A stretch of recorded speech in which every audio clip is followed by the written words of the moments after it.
Maris Racal inamin na ang tunay na relasyon nila ni Daniel Padilla.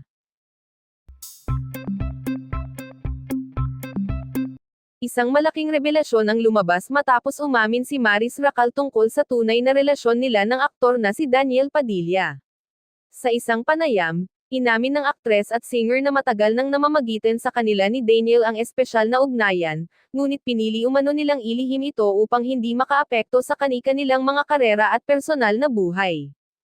Ayon kay Maris, hindi naging madali ang kanilang desisyon na manatiling tahimik sa publiko lalo na't kilalang personalidad si Daniel at maraming sumusubaybay sa bawat galaw nito. Ayaw naming magkaroon ng isyu o maling interpretasyon, kaya pinili naming itago muna, pahayag ng aktres. Samantala, hindi naman naiwas ang umani ng samot-saring reaksyon mula sa netizens ang kanilang pag-amin.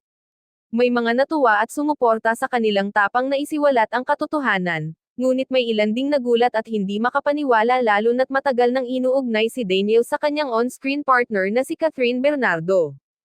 Sa ngayon, nananatiling tikom ang bibig ni Daniel Padilla hinggil sa kumpirmasyon na ito, ngunit marami ang nag-aabang kung magbibigay rin ba siya ng opisyal na pahayag upang tuluyang linawin ang estado ng kanilang relasyon sa publiko. Bukod dito, sinabi rin ni Maris na wala silang intensyon na makasakit ng ibang tao at mas pinili nilang sundin kung ano ang totoo sa kanilang nararamdaman. Iginiit din niya na matagal na nilang pinag-isipan ang hakbang na ito at handa na umano silang harapin ang mga posibleng hamon at batikos na kaakibat ng kanilang pag-amin.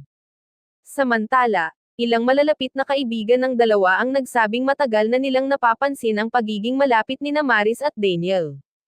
Para sa kanila, mas mahalaga ang kaligayahan ng bawat isa kaysa sa opinyon ng iba, kaya't naniniwala silang malalampasan ng dalawa ang anumang kontrobersyang dulot ng kanilang pagbubunyag. Dahil sa revelasyong ito, naging mainit na usapin sa social media ang pangalan nina Maris at Daniel, kung saan mabilis na nag-trending ang kanilang mga pangalan sa iba't ibang platforms. Marami ang nagsasabing isa itong matapang na hakbang na maaaring magbago ng takbo ng showbiz industry, lalo na sa mga fans na sanay sa kanilang mga kinagisnang tambalan.